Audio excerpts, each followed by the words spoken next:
All right, today we're tackling lesson 3-4, multiplying whole numbers with zeros. I can multiply numbers that have a zero in them.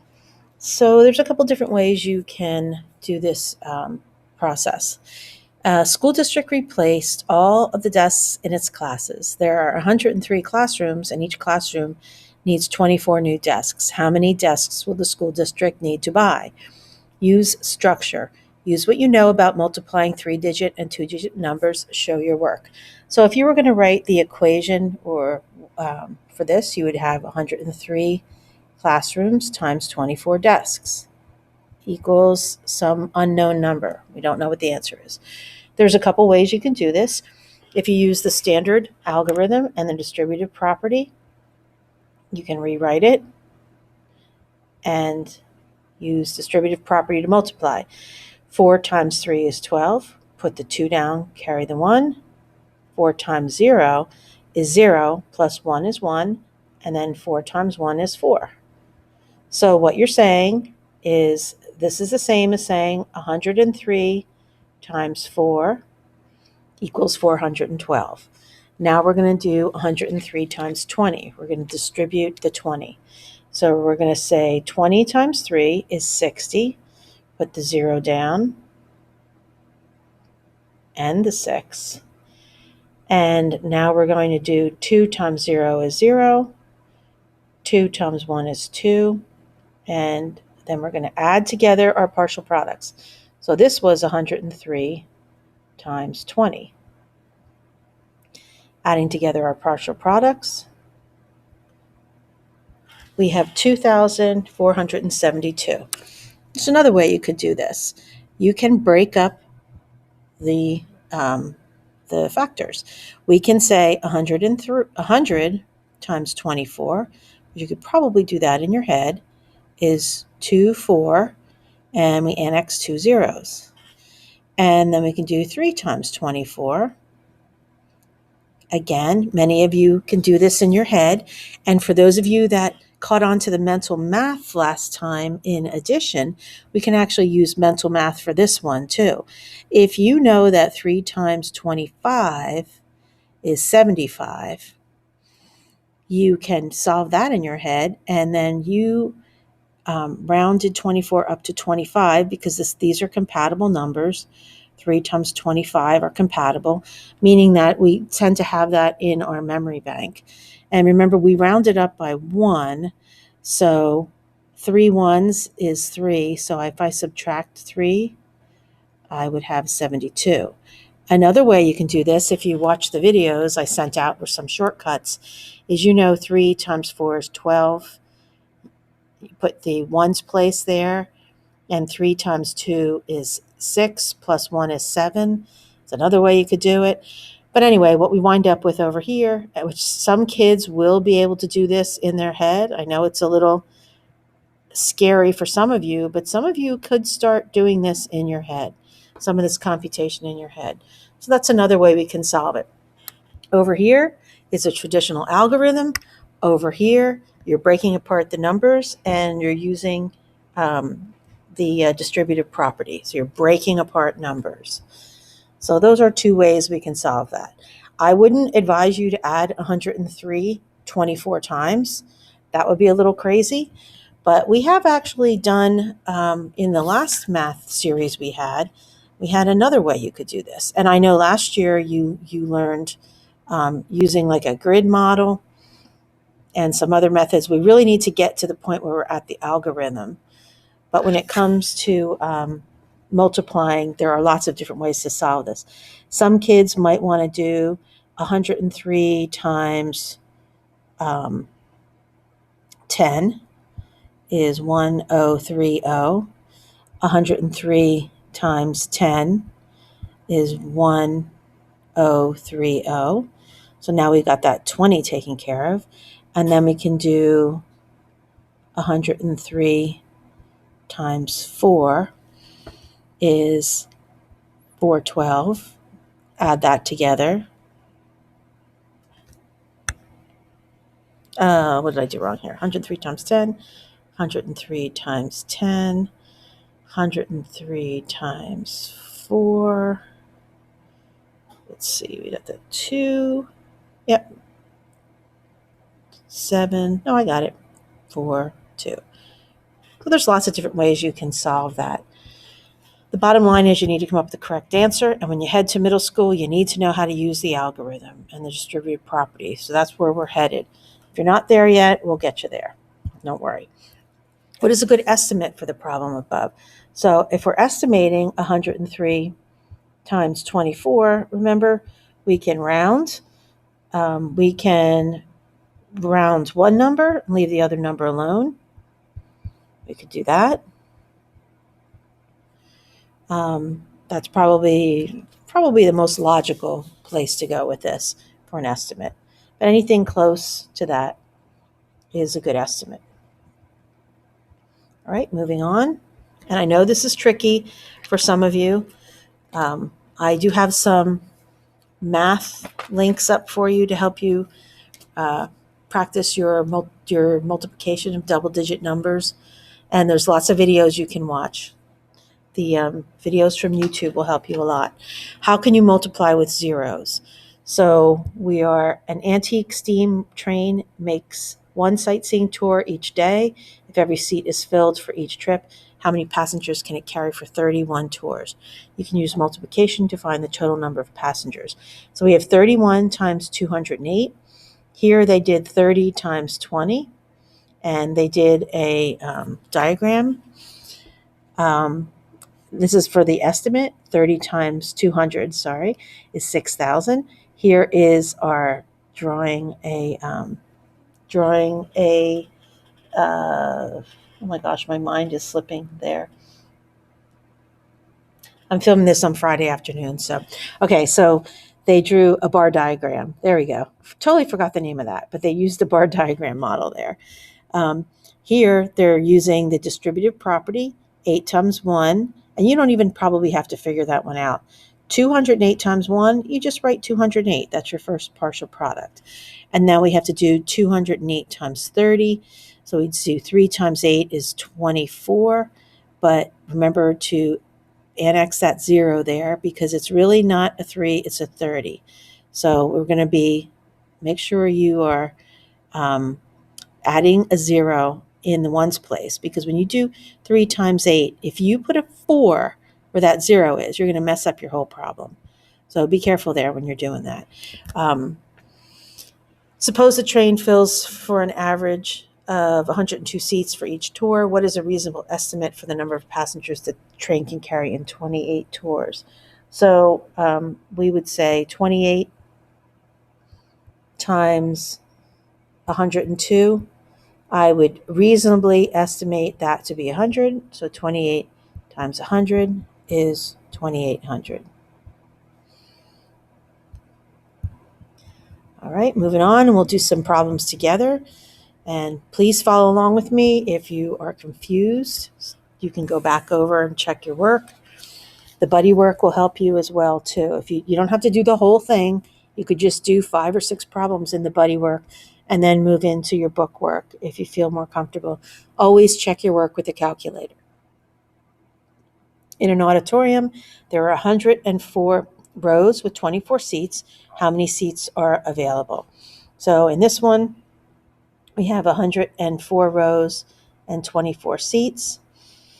If we do 100 times 24, this is kind of what we're doing. 124 plus 4 times 24, that will get you the answer.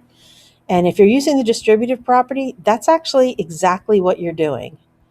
So you are breaking apart the number. You're breaking apart the second factor into its place values. So you're breaking 24 is being broken into 20 plus 4.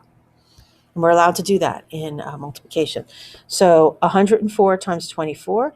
If I'm using the distributive property, I'm going to ignore the 2 right now. I'm just going to worry about 104 times 4. So 4 times 4 is 16, carry the 1. 4 times 0 is 0, plus 1. And 4 times 1 is 4. So we have 104 times 4 is 416. So I took care of that guy. Now I have to take care of the 2. Remember, it's not a 2, it's a 20. So I'm always going to pop a 0 in right there so I don't accidentally have my numbers in the wrong place value. 2 times 4 is 8. 2 times 0 is 0. 2 times 1 is 2. I add them up. I have 6, 9, 4, 2. I make my comma in there. So 2, 4, 9, 6 is my final answer. And if you go up here to where I broke apart and use that model, I'm going to have the same answer. So 100 times 24 is 240. And 24 times 4, 24 times 4 is like saying 20 times 4, which is 80. And 4 times 4 is 16. And when I add all those up, I still have the right answer. So there's a lot of different ways you can attack these problems. But we really need to learn the algorithm that is the middle school model that you'll be using all through school. But I know last year you learned several different ways to do multiplication. If you are falling back on one of those other ways as you start out in this chapter, that's fine. But we want to get to that point where we understand how to use the algorithm. And number 2, why is it important to estimate to check for reasonableness? It's important to estimate so you know that your answer makes sense. And really, you want to make sure you have the right number of place values. And that is going to become really important for kids that don't, when you're doing the distributed property and you're multiplying the tens place, some kids forget to annex that 0 in their partial product, and then their answer is not going to have enough digits in it, and you'll catch yourself on that. So here we are in your notebook, nice and neat. And remember, you can turn your notebook sideways if you want to take advantage of the lines that are naturally in your notebook paper to help you keep things lined up. 205 times 23, using the algorithm and the distributed property, the first thing we're going to do is 205 times 3. That's the first thing we're going to do. Let me change color here. So I'm going to do 3 times 5 is 15. Put the 5 down and carry the 1. 3 times 0 is 0. 0 plus 1 is 1. 3 times 2 is 6. So 205 times 3 is 615. Now I'm going to use I'm going to distribute the 2. So the 2 is not a 2, it's a 20. Always put that 0 down so you don't accidentally put your numbers in the wrong spot, especially in this example, because 2 times 5 is 10. I'm going to have another 0 there. And then 2 times 0 is 0, plus 1 is 1. 2 times 2 is 4. When I add these partial products together, I get 4,715. Now, if you have colored pencils at home or 2 different color pens, you might want to use different colors as you're writing as well. It might help you out a little bit. Number 4, and again, number your work. Put your page number on the top. We're doing page 133 in your notebook in case a parent wants to take a look at it. So you can prove that you didn't do your work on a calculator. You want to make sure your parents know that you're learning how to do this and not taking the easy way out. So 8 times 4 is 32. So I put the 2 down, carry the 3. 4 times 0 is 0, plus 3 is 3, and 4 times 1 is 4. 3 times 8 is really not a 3, it's a 30. So let me do a color change here. So 3 times 8, remember 3 is not a 3, it's a 30. So I'm going to put a 0 there. And 3 times 8 is 24. Put the 4 down, carry the 2. 3 times 0 is 0, plus 2 is 2, and 3 times 1 is 3. So what I've done here, let me add this up. 2, 7, 6, 3. So the answer here would be 3,672. The answer here would be 4,715. And again, check your work on a calculator. What you've done, keep in mind here, what you've done is you've distributed the 4 to the 8, to the 0, to the 1. You've distributed the 3 to the 8, to the 0, to the 1. So that's why we call that the distributive property. Well, this is an interesting color. Let's work with this one now. Kind of an orangey fall color. 410 times 44.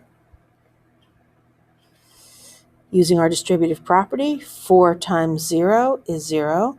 4 times 1 is 4. 4 times 4 is 16. 4 times 0, but remember it's 40 times 0.